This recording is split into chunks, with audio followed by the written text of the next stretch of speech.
his BA LLB from Institute of Law, Nirma University, with specialization in constitutional law, and has done his LLM in criminal and security law. He has been participating in MUNs and youth parliaments since the past 8 years. He is a keen observer and masters the art of diplomacy. He presented his research project at the International Space Development Conference in 2012, organized by National Space Society and NASA in Washington, D.C. He has also participated in moots, debates, conferences, and presented various papers in his law school. Vedansh Sharma sir is a poet from heart and likes to pen down his thoughts about contemporary problems in a satirical manner. He is also the founding president of Institute of Law, Nirma University's Model Indian Parliament Conference, which is called Pratinidhitva, which was held in 2015 and has also served in his capacity the president for the 2016 and 2017 editions of the event. Now, I would like to request all the attendees to kindly type your questions in the chat box whenever you are asked to ask the questions towards questions at Tanmay Patil, and we shall accommodate these questions towards the end of the session. It is recommended to all the attendees to keep their videos on and microphones off at all times. Now, I would like to welcome our speaker, Mr. Vedansh Sharma sir, to take over. So you have the floor.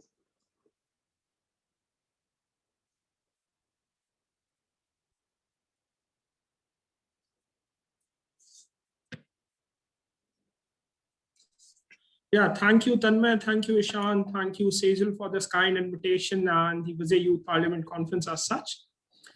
I will prefer being bilingual out here if that works with you people. Works well, right? Great. So I'll start with whatever the introduction these people, they were very kind, they gave for me. ये जरूरी तो नहीं हर एक शब्द पे नजर डाली जाए, बास बातें नजरअंदाज भी की जाती हैं. So ignore them in its entirety. I'm still a kagaj kalam wala person in this age of Kindle. So yeah, it's my beautiful face that you are expected to deal with for the remaining time. Coming to the fact that as to why youth parliaments or why MUNs, like I'll start with this simulation as such. Will they provide you with a great job opportunity? I doubt. No, they won't. Will they add too much to your career? Again, I have my serious reservations regarding that. They won't.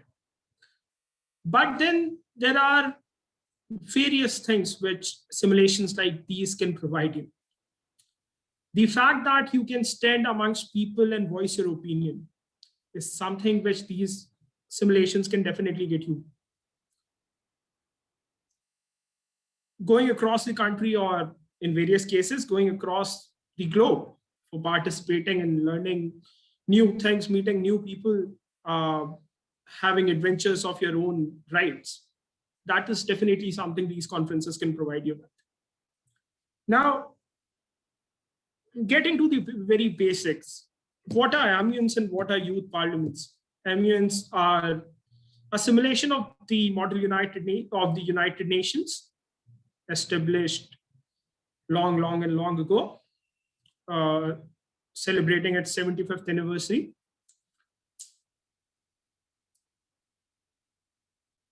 Came up as a recourse to figure out for world peace. It's highly doubtable as to and debatable as to whether it succeeded doing so or not. But then at the same time, there were various issues which the UN has worked and has achieved great success.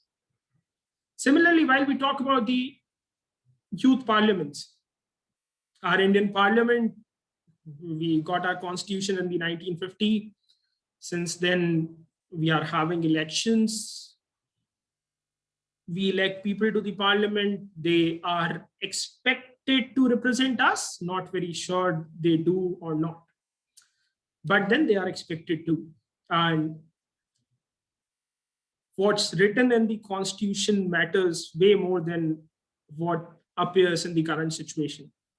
There's a very beautiful poem by a legendary professor of law, Dr. Hariom Pawar. He is a legendary poet and also a well-qualified professor of law. He talks about the Constitution of India. I like to quote him out here. मैं भारत का संविधान हूँ, लाल किले से बोल रहा हूँ, मेरा अंतर मन घायल है, मन की घाटे खोल रहा हूँ. मैंने न्याय व्यवस्था दी थी, तुमने नर्क व्यवस्था कर दी. मैंने दी भाषण की आजादी, कोई भी बन जाओ गांधी. जैसा हिंदुस्तान दिखाए वैसा मुझ में कहाँ लिखा है. So, as far as this entire exercise of youth parliament is concerned, today we see politics as a profession as such. Like, if you consider it as a career profession or a career politician, if you wish to be, then youth parliaments can be a platform for you to learn about the parliamentary procedures. Okay. There exists a very small book, like not more than 200 pages, if I'm not wrong. That is the rules and procedures of the Lok Sabha. But till date, even, you see there are immense clashes that happen regarding how the rules and procedures are followed. Not very long ago, it was while these farm legislations were being passed by the parliament, you see there were huge clashes between the government and the opposition, and there was a dharna that was given at the parliament by the opposition leaders, and there was an intense fire that blew up there in the parliament on this particular subject matter. And you saw very beautiful visuals of the next morning, where the deputy chairman of the Rajya Sabha, who was then presiding that house, he went out there and served tea and coffee for those people who are actually protesting against him. So that is the democratic ethos that we cherish. But the way it was done is still debatable. I am not saying whether it was done right or wrong. That I leave to your humble opinion. There's a very important question which most of us face every now and then, as to which one is more important or which one is more respected or reputed as such amongst youth parliaments or MUNs. See, the fact is both of them are entirely different. Okay. I have been a part of both in various capacities. I worked as the organizing committee of both such conferences. I've participated in both of them. I have chaired numerous committees in both of these formats. But then the fact is, and this is purely my personal opinion, and I will give you a rider beforehand that I am not imposing it over you. But the point is, until and unless you know your nation, you won't serve a good deed out there in United Nations or MUNs for that matter. See, the point is, when we go to MUNs, we have two basic things that we generally research about. We research about agenda that we all know. Okay. Now we research about the foreign policy of your country as such. Now there are numerous reasons as to which the foreign policy actually develop out there. Okay. It isn't like that key by a click of mouse or a simple, just like that, you have a new foreign policy altogether. It takes time, it develops with time. Okay. The people who claim that India is a global leader now, and they are like, everyone is looking forward to India. Go back in history and read about Pandit Nehru and the non-alignment movement, NAM that we usually call it. Go and read about what was the Panchsheel Accord. Now, we have been a global leader since time immemorial. And I'm not only talking about the time post our independence. The point is, there's a foreign policy is developed by whatever is happening out there in this country internally, taking in consideration their historic beliefs, their history, their culture, and everything.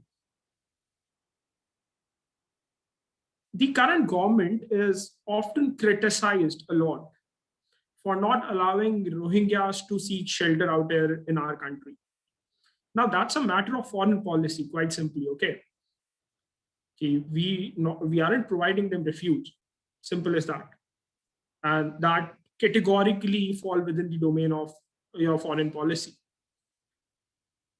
Now, why the government has its own reasons, its own assertions as to why they are not allowing these people. But then the biggest criticism they face is the Vedic notion of Vasudev Kutumbakam. All right. Now you date this particular thing back to the Vedas. Vasudev Kutumbakam, the entire word is a family to us. The similar sort of objections are being raised regarding your CAA. Now, whether they are good or bad, yet again, I'm not commenting on it. But I'm talking about a side where I wish to bring into instances as to where your roots actually impact your foreign policy. You discard a particular religion, or you have your valid justifications for the fact that, all right, that particular religion is not a minority in our neighboring states, so we aren't allowing them. They are not subjected to such sort of horrific acts that happen with the minorities out there.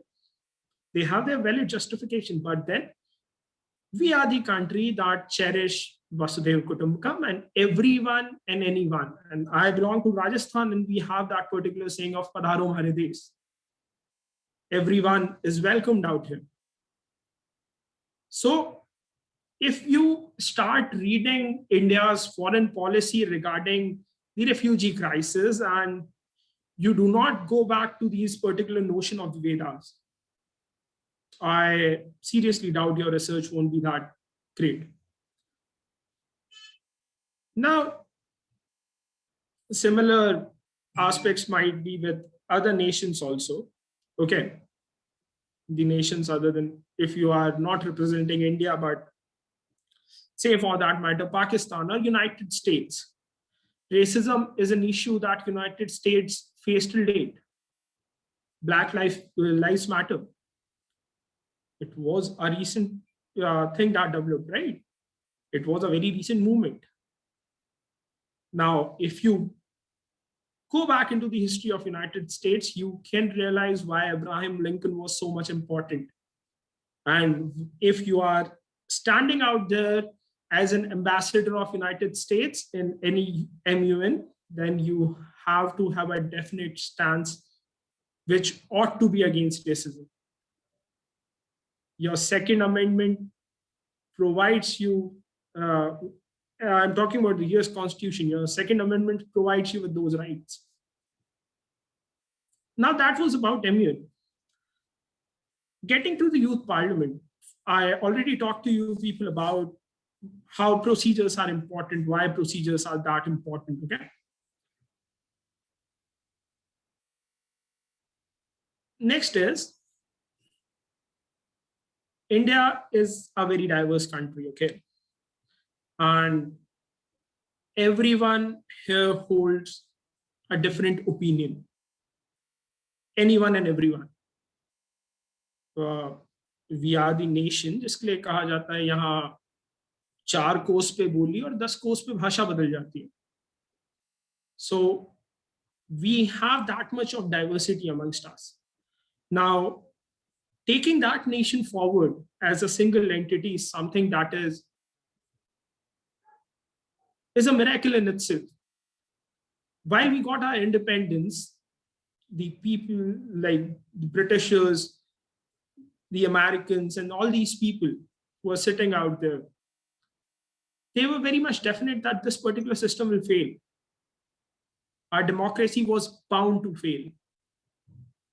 We came up with a universal adult franchise at the very first instance itself. And the greatest human cry was like, all right, majority of the population is illiterate. How will they cast their vote? This democracy is bound to fail. And there was a nation that got our independence that got its independence along with us. And we have seen democracy failing there, constitution failing there, constitution being changed time and again. So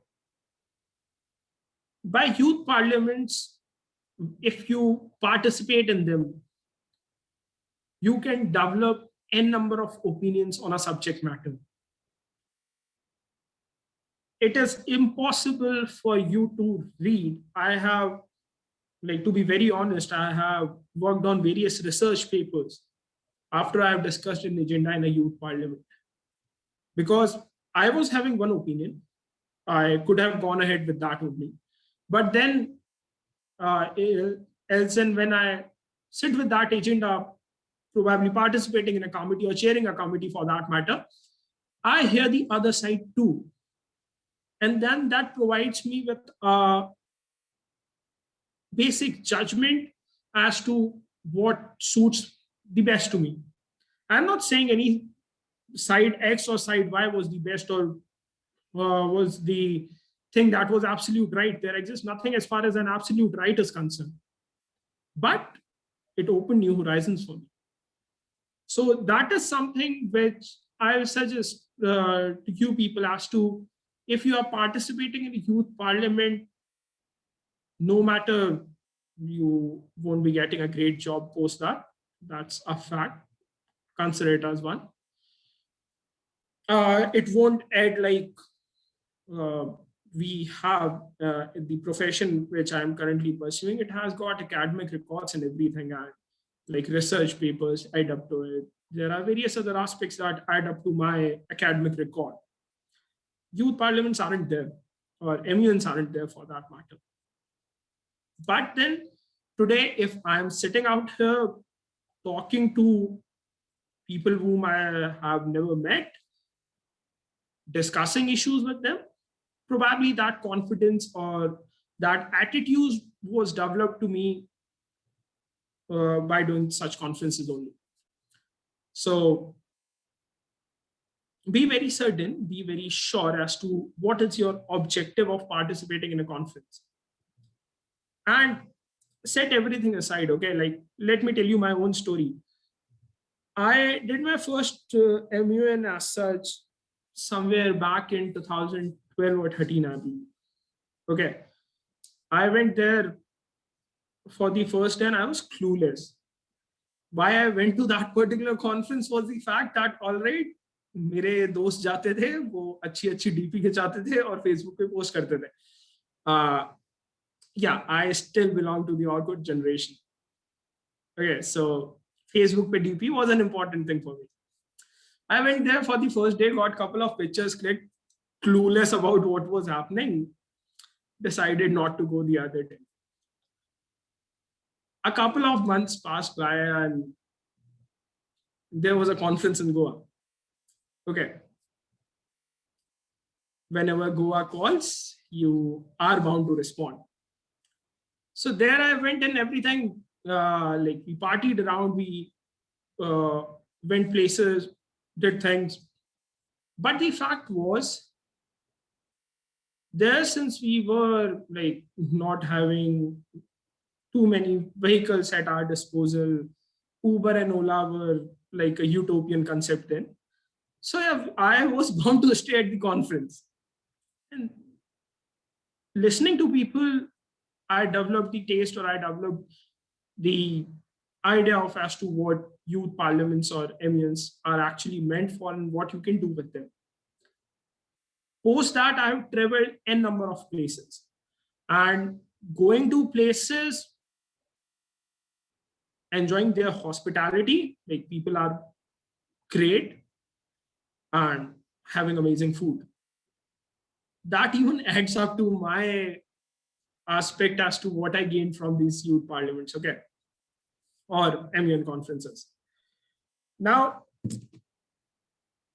why are we expected to do youth parliaments, or why we should do? I've given you a number of reasons. You learn about your democracy, you learn about your country, you learn about the history of your country, you learn about the contemporary issues, you learn about if there's a historic committee, you learn about why were the decisions taken which were taken, and what could have happened if that particular decision wasn't taken. So suppose in 1975, if Indira Gandhi haven't imposed the emergency, today the Bharatiya Janata Party wouldn't have any recourse or any wall to hide behind while they curb the freedom of press. I'm not saying they do that, but they use it as an excuse whenever they are questioned. Okay. So what have happened if General Singh Bhinderwala has never emerged? There wouldn't have been a Khalistan movement as such.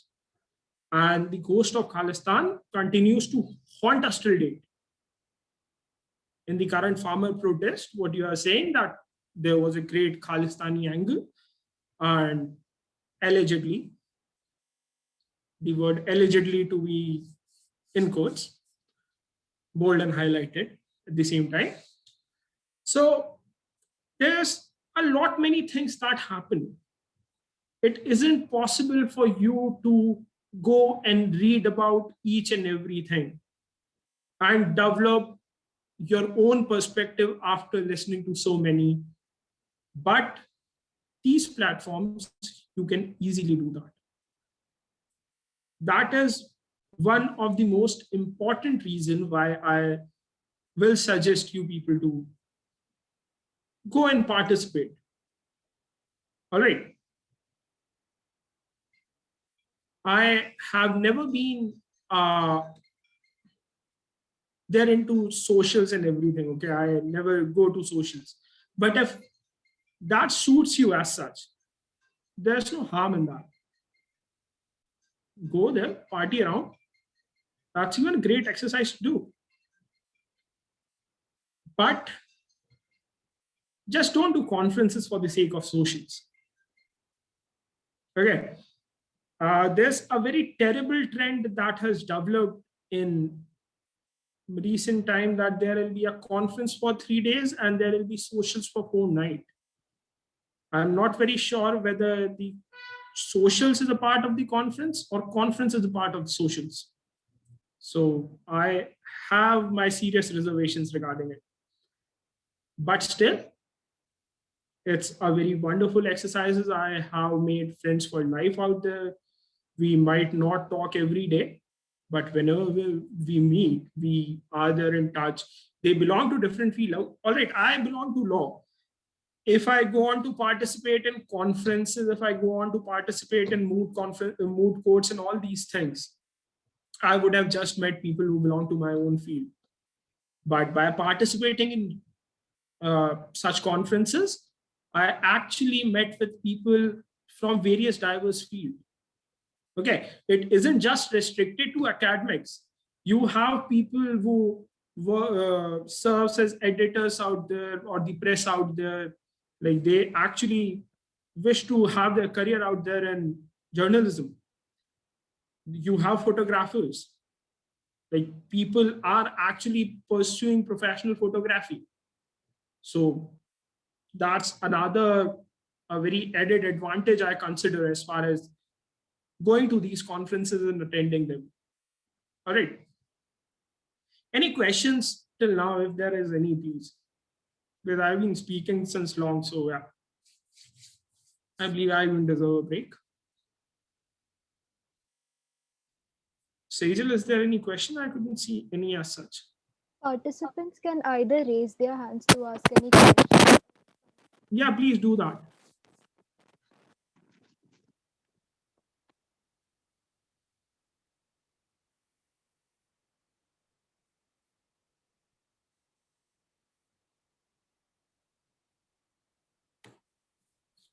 All right, okay. I'm not very sure what this precisely means, but So, um, yeah, I have a Tanmay. question. Sir, if we like in certain MUNs, I've seen this that the recommendations or the solutions that the committee comes up with are at times sent to the UN. So, is there any provision wherein these recommendations or these solutions could be actually sent to the Indian Parliament of whatever solutions we come up with? Yeah, definitely you can. Okay. So, like generally what happens before the parliament passes any policy, okay, there are specific parliamentary committees that are there. Any particular law, matlab, I'm not talking about the situation that happens on ground, okay? I'll talk about them also.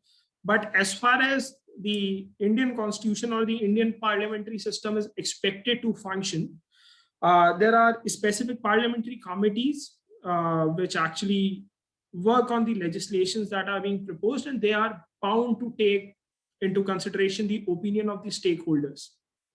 Okay, so there you can send your suggestions, your reservations if you have any regarding any policy, any legislation. Alongside, as far as like if you have recently seen this particular thing, like your national education policy, okay, the draft national education policy was made public to everyone, and people were expected to comment on what all was there as to what all they find good, what all they find bad, and whatever. So you can do that. Similarly, there was regarding this data policy which came. So there are numerous aspects, numerous times where you can actually recommend things to the government also, Indian Parliament also. Similarly, you can put up policy papers and you can send it directly to the concerned ministry. So you cannot send it to the parliament directly because it goes through the specific parliamentary committees which are formed for that. But yeah, any day you can directly approach the government by the various portals that are there, mygov.in or currently Narendra Modi app, and all these things are method which are there working in the same direction. Yeah, I see a question out there. Tanmay, you are on mute. Did I answer your question? Yes, sir. Sir, should I read out the question? Hi, yes, please go ahead. So the question is from Shraddha. As we know, many people from Bangladesh come in India and stay here illegally. So is there any law regarding that? So firstly, as far as law is concerned, you have a Citizenship Act, okay, which provides citizenship to you, to the people who are allowed to stay in India. Now, as far as your question is concerned, these people are, where you yourself call them illegal. So definitely they are in breach of the Citizenship Act and they aren't provided with the citizenship. So the law to deal with these people is your Citizenship Act only. An illegal immigration act was being talked about, but it is still in the development stage only. So it might take time. Your NRC can be a step in this direction, but it is yet expected to pass the test of the courts. So there are various laws, there are various regulations. We deport people back to their particular states or nation states I'm talking about, but that fall within the domain of Citizenship Act directly as on date. NRC and your Citizenship Amendment Act might add further to this particular thing. Yeah. Is it clear, Sejal? Did I answer your question? Shraddha, sorry.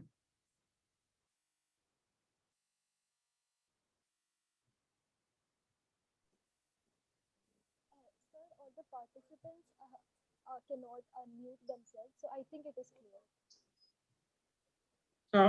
Someone was saying something I couldn't Yeah, hear. the participants aren't able to unmute themselves, so that's what Shraddha will answer. Okay, all right. She's saying yes in the chat box.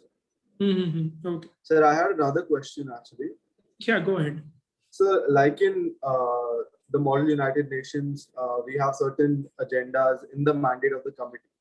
So, are there any agendas like while we come to the Indian Parliament or the simulation of the Indian Parliament, what happens is we discuss a wide range of topics. So, are there any topics which are barred, which are not to be discussed? Yeah, there are many. Rather, the Indian Constitution provides you with a detailed summary of as to what the Parliament can discuss and what it cannot. Okay, so like talking about the recent farm bills, okay, it is yet to pass the test of the judicial scrutiny. But one of the major criticism that it is seeing right now is that it is an infringement in the sphere where the state is expected to legislate and not the union parliament. The agriculture as a subject matter is a state subject and not that of the parliament. Schedule 7 of your Indian Constitution, the three lists that are present there, Article 245 and 246, they categorically talk about the domain which the parliament can legislate on. But as far as a discussion is concerned, your parliament can discuss anything and everything under the sun. But as far as legislating on a particular subject matter is concerned, it can only legislate for the domains that fall within the list 1 and list 3 of the schedule 7, alongside in special circumstances in schedule in list 2 also, but they are very specific circumstances, which I believe if you read the Constitution, center-state relations, you can go through them.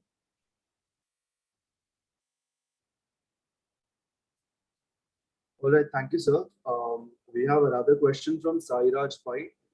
So his question is, sir, many indicators of the world we are saying that India is now an electoral autocracy and party-free. India has slipped 2 places from 54 to 56. So what are your views about it?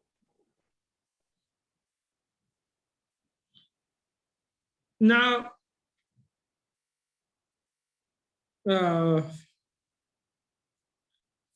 see, Ramchandra Guha called India election-only democracy. And he did it like somewhere around 10 or 6 years ago, if I'm not very sure about the time when he made that particular comment. There is a particular problem which our country is facing today.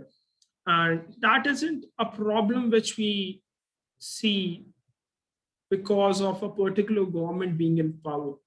But that's a problem we always see when we have a government with a humongous majority. Whenever you will have a government with like great majority, you will see all the institutions will succumb to the governmental pressure. If you see, say that the current Narendra Modi government with 303 seats on their own in the last general elections, they are going rogue.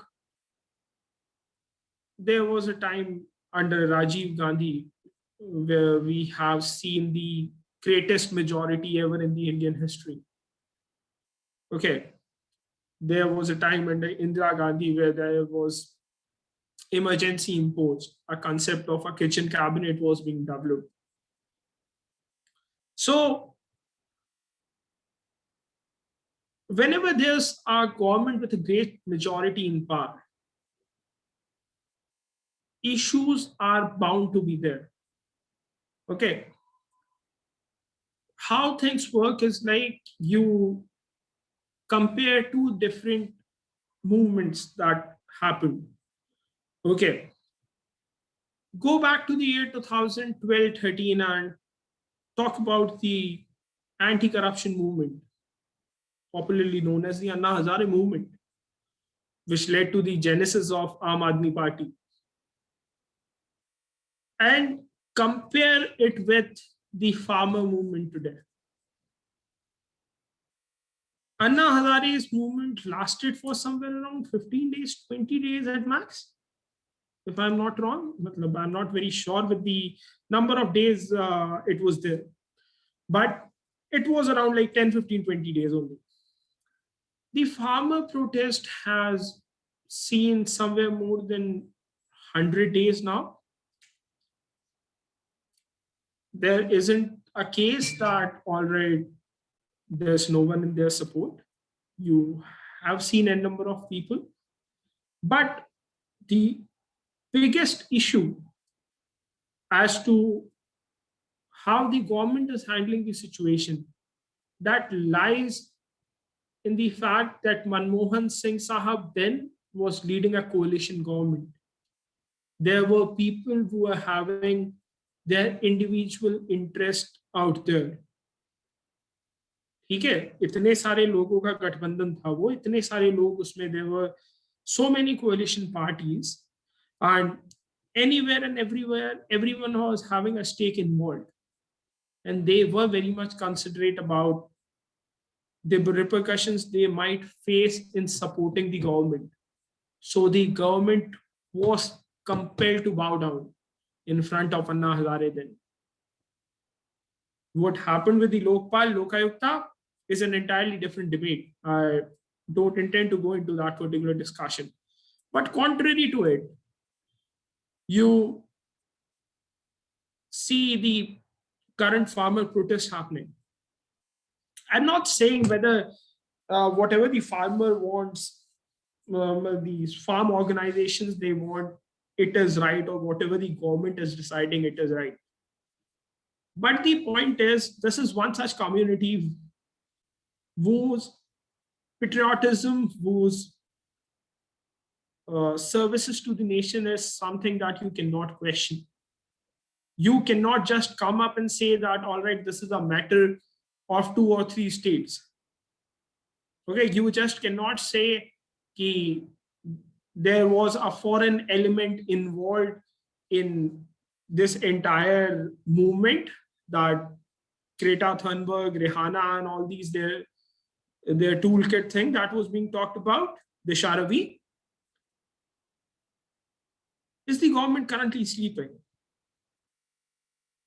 If there's an international conspiracy, go and bust it out. You are the government of the day. You are the almighty power which a citizen can provide you people with. If there's an international conspiracy, what are you actually doing? Disha Ravi, go and read the judgment which the lower court out there, if I'm not wrong, it was the Rouse Avenue Court or what? Probably Delhi High Court, I'm not very sure, that passed regarding that particular toolkit matter of Disha Ravi. You do not have a credible evidence.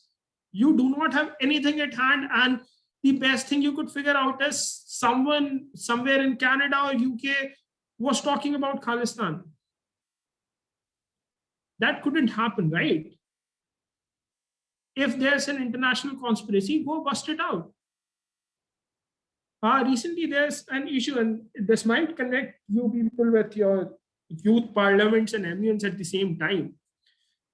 So, in the British Parliament, recently a question was raised regarding these farmer protests out here in India.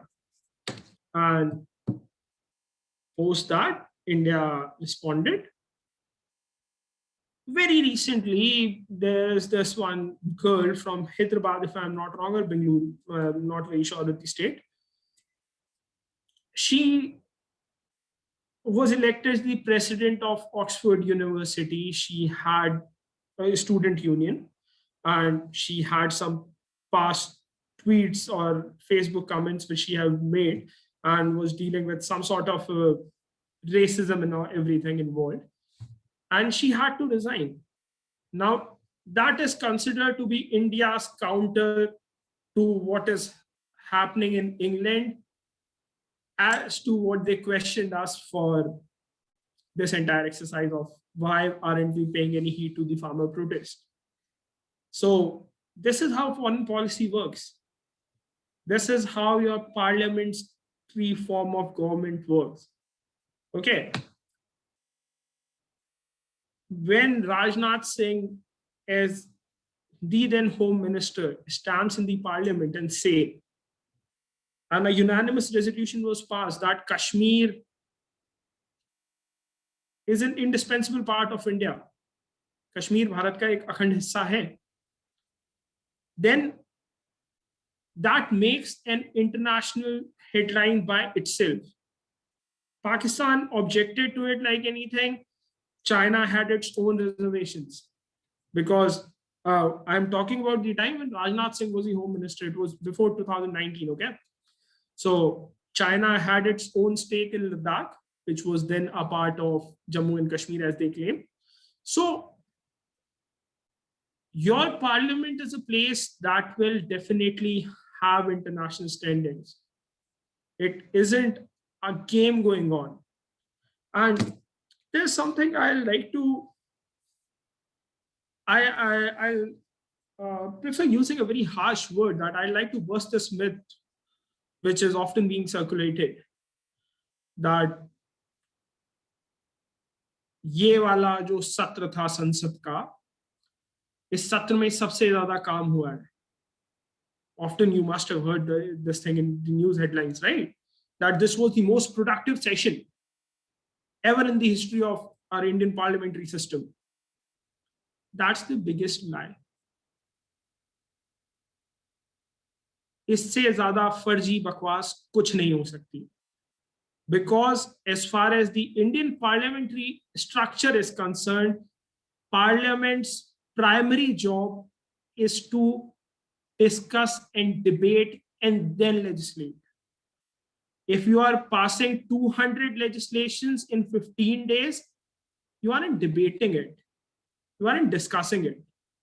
So whenever you hear this sort of statements that इस वाले सत्र में सबसे ज्यादा काम हुआ, इतने विधेयक पास हुए, ये हुआ, वो हुआ, सब बकवास है. In the very first initial years, like the first 5 years, I might be a bit wrong on the figures because I'm not having it with me currently. But the Indian Parliament used, in the initial 5 years, the Indian Parliament used to work 300 days for those 5 years. Okay. And currently it's somewhere around 100, 120. So it isn't the job of the parliament, or rather it isn't the sole job of the parliament to just go out there and pass laws. You are expected to sit there, you are expected to discuss, you are expected to deliberate over issues. If you are having a brute majority, that simply can't be like a leeway that can be given to you to go through things. Okay, कि हम पे बहुमत है, हम चाहेंगे जो करा लेंगे. That isn't why the parliament is for what the parliament is meant for. So it's very high time that we start taking our parliamentary form of government very seriously. I don't know whether I was expected to talk about just youth parliaments or unions, because I believe I did what I have to share. Okay. So I'm just moving towards the Indian parliamentary structure, how the rules and procedures are being framed, what are the logic behind these things, and how our parliament is expected to function, not how it functions, is expected to function. The disruption in parliament, okay, you see the first cabinet, okay, Pandit Jawaharlal Nehru's cabinet, we today are very much inclined toward one party, one ideology, and मतलब एक वो हो रही है ना कि in the name of unity, we are actually moving towards uniformity. Okay. Actually, in the name of unity, we are moving towards uniformity as such. The fact is, our parliament is having like various different aspects. Like as far as the procedure goes, there are 3 readings of the bill. Okay, the first reading is when the member concerned who come up with the bill, he just reads his particular draft. कि भाई मैंने ये बनाया, मैं ये पढ़ेगा. उन्होंने पढ़ लिया, very good.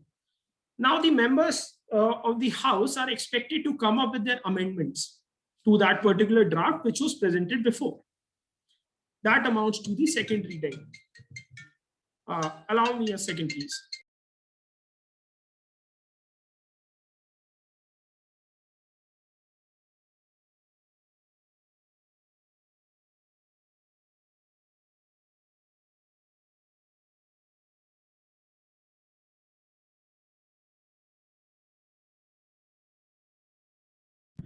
Yeah, I'm extremely sorry for the interruption cost.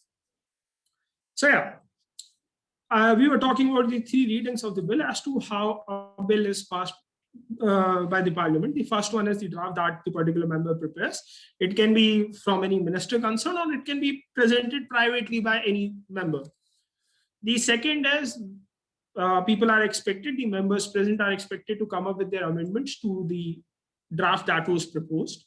That amounts to the second reading of the bill. Each and every amendment is voted upon. Each and every amendment is discussed upon. Now, this used to happen, but today is a utopian concept. Is something which is extinct probably. And then after the amendments are done, discussed, deliberated, and voted upon, whatever the final draft that remains, that is being read out, and then the entire bill as such is voted. Yes, no, abstain, that's it. These are the 3 voting patterns. Either you vote in favor, or you oppose, or you just walk out of the house and don't vote at all. There aren't any yes with right or no with rights that you might have heard in amendments. Now, there are various hours as far as the Indian Parliament is concerned, a 0 hour and a question hour. Now, a question hour is the time allotted where any member from the opposition. Okay, now I'll use the word treasury out here. If you people have heard that word, the treasury benches. This is basically a term that is used for the ministers. Okay, because they actually hold the entire treasure of the country, the entire finances of the country, the entire cost of the or the entire fiscal cost, fiscal amounts that the country has got. And they utilize it for the country. So they are considered as treasury benches. In question hour, anyone from the opposition has got the right to question the treasury benches or the government as such on matters pertaining to the agenda. Generally, question hour is kept restricted to the agenda. We have a 0 hour where anyone can ask a question. And obviously, this question is to the government. But here, generally, the members belonging to the ruling party. So today, if it is BJP, I am a member of BJP. In a 0 hour, I can ask any particular question from any minister. So suppose if I am a BJP MP from Jaipur, the place where I belong, and there's a central university that was to be established in my constituency, and it has got some sort of a trouble. It can be fiscal, it can be land issue, it can be whatsoever it might be the case. I can stand up out there and question Mr. Prakash Javadekar, the current HRD minister, as to what's happening with the university, what's the status. I want that university in my constituency. See how liberal our entire parliamentary structure is. I can question my own government. I can question the minister sitting out there. Then there is the third issue, adjournment motion and a motion of adjournment. Both these things are different. A motion for adjournment is basically a recess. It can be like the House stands adjourned and set to reconvene at 9 a.m. tomorrow. So, all right, we are done for the day. It's like that. Whereas an adjournment motion is an entirely different thing. When we talk about an adjournment motion, anything of immense public importance. So suppose the parliament is running, is functioning right away, and a dam burst out. Now, with utmost respect, I'm not saying that the parliament was just chilling around or discussing rubbish. But whatever they were discussing couldn't be as important as a dam being burst and people's life at stake. That is a matter of immense national importance. And by a motion, by an adjournment motion, no matter whatever the parliament was discussing, no matter how important it was, any particular member can stand up and say, nothing doing, let's discuss this first. Let's ask the government as to what they are doing. Let's ask the people, let's ask the concerned political parties whose government is there as to how things are going on, how they are dealing with the situation at ground. So this is one such thing. And before I conclude, there exists a final thing that I wish to talk about, and this is with respect to your Schedule 10 of the Indian Constitution, which basically talks about the anti-defection law. Anti-defection laws are nothing but the politics of Aya Ram, Gaya Ram. Today you are in a particular party, tomorrow you switch party, you ensure that the government falls. What happened with respect to Madhya Pradesh, Jyotiraditya Scindia's incidents, I believe you all can relate to it. We consider this particular anti-defection law in very high rapport. We consider it as something very great. But actually, this is considered as a blot on the Indian democracy. Because here you are bound by the political ideology of your political party and not express your own opinion or the interest of the people you represent. Okay, so if I am a BJP MP from Punjab and I say that, all right, I want these particular laws to be repealed, if I vote against these particular laws in the Indian Parliament, I lose my membership right away. So I am here duty bound to represent the wish and will of my political party and not the interest of the people who elected me and ensured that I sit on that chair where I'm sitting right now. So that is another important thing on which I suggest you people to ponder upon. Probably that's it from my side. If there are any questions, kindly shoot.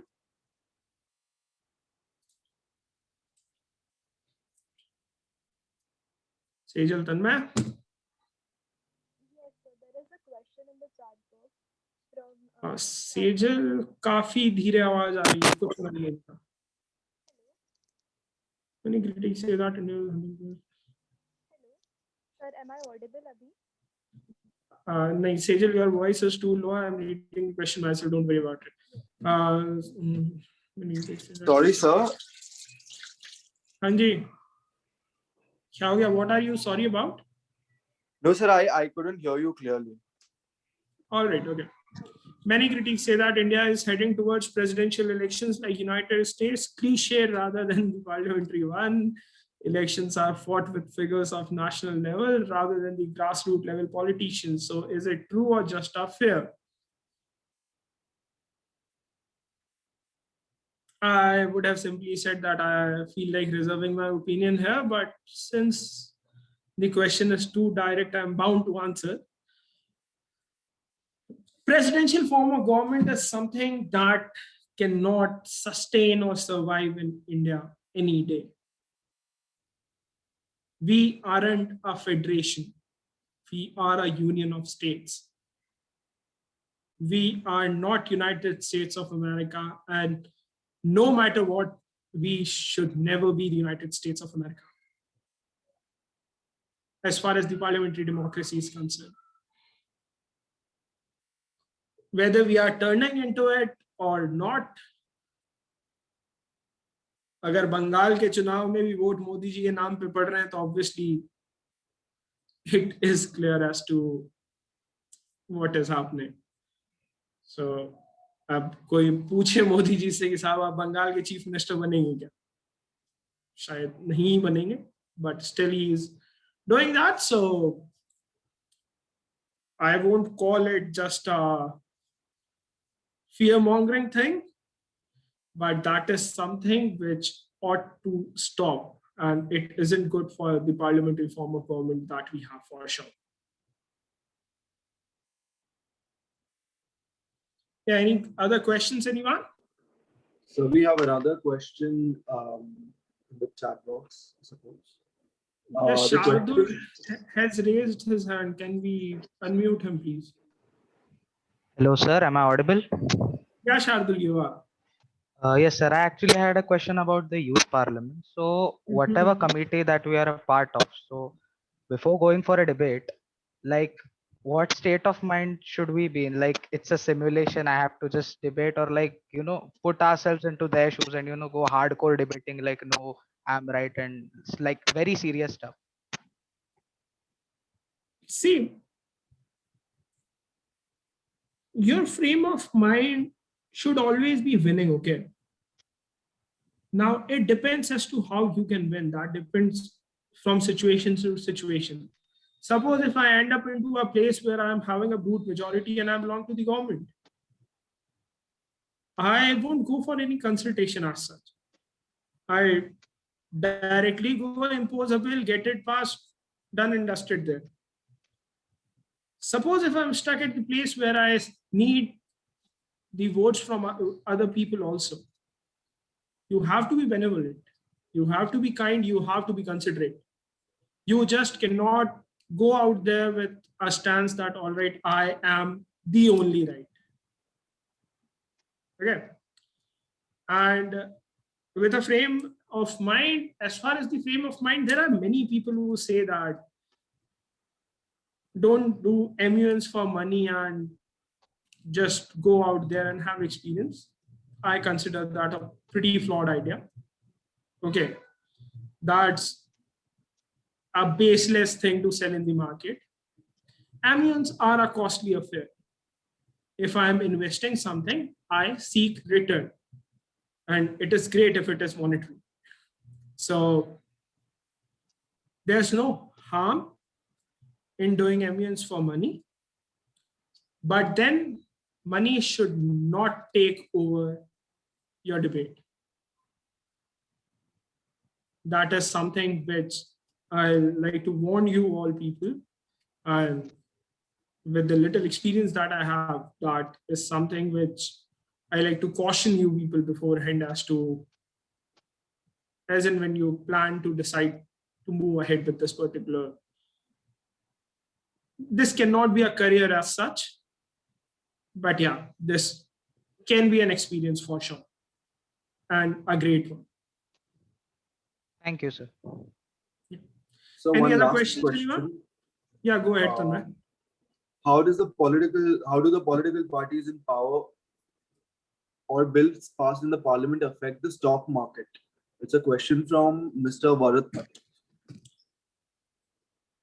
How does the bills passed in the parliament impacts the stock market? Yes. You have a ministry called the Ministry of Finance, currently headed by Srimati Nirmala Sitharaman, and her deputy minister is Mr. Anurag Thakur. They prepare the annual statement, the final budget. That budget talks about schemes. So, like, just consider this particular thing, the platform that we people are using as such. Okay, Zoom. I didn't hear of this particular platform like till the December of 2019. I've never heard of it. The greatest I've ever heard was FaceTime, probably, or your WhatsApp video chats, and at max Skype. Okay. But with the passage of time, ये कर दिया गया कि universities नहीं खुलेगी, schools नहीं खुलेंगे, but education has to be imparted. एक parliamentary legislation, parliamentary notification ही था. सब लोगों को Zoom, Teams, Google Meets इन पे shift करना पड़ा, and you saw an enormous rise in the shares of these companies. क्योंकि उस चीज की यूटिलिटी बढ़ गई है. अगर मैं आज पार्लियामेंट से एक नोटिफिकेशन पास कराता हूं कि डीजल व्हीकल्स जो हैं वो चलना बंद होंगे, कि आज से डीजल व्हीकल्स नहीं बेचे जाएंगे, you will see companies like Mahindra, you will see companies like Tata, their share will decline like anything, because their main production, their main utility that they serve people is diesel vehicles. So that is bound to impact them, and that's how share markets see the impact coming on it. So definitely, जब भी आप देखते होंगे कि एक time होता था जब ये बजट का जो लाइव बजट शो नहीं होता था, ओके, तो दलाल स्ट्रीट के जितने भी बड़े बड़े लोग हुआ करते थे, they used to send people to Delhi via flight, and I'm talking about the times 1960s 70s. तब फ्लाइट बहुत भारी चीज हुआ करती थी, ठीक है. वो एक एक आदमी भेजते थे फ्लाइट से, वो बंदा फ्लाइट से वहां जाता था, पार्लियामेंट से बजट की कॉपी उठाता था, अगली जो भी नेक्स्ट पॉसिबल फ्लाइट होती थी उससे वापस दलाल स्ट्रीट आता था, बजट पढ़ा जाता था, और मार्केट तब डिसाइड होता था whether it will go up और डाउन. तो बजट और पार्लियामेंट्री लेजिस्लेशंस का they bound to have an impact over your market and your fiscal structure as such. Did I answer the question?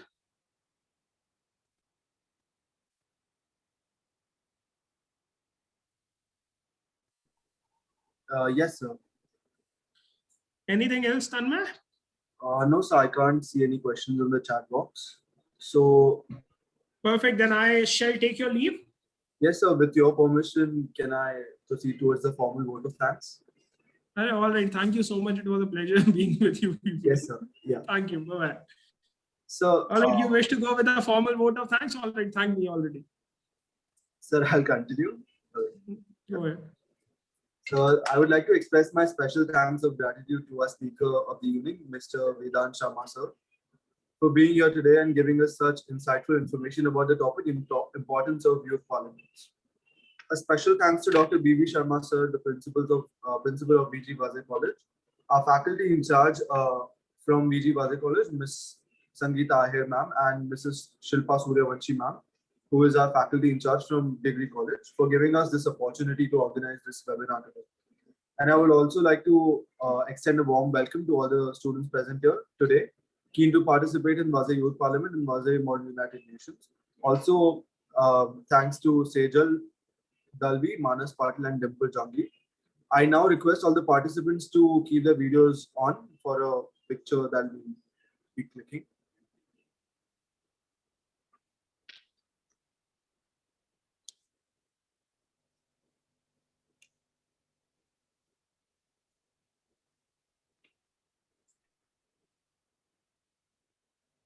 Thank you so much, Tanmay. Thank you so much, Vedansh, sir. Sir, I'll request you to just stay back for 5 more minutes, if that's okay with you.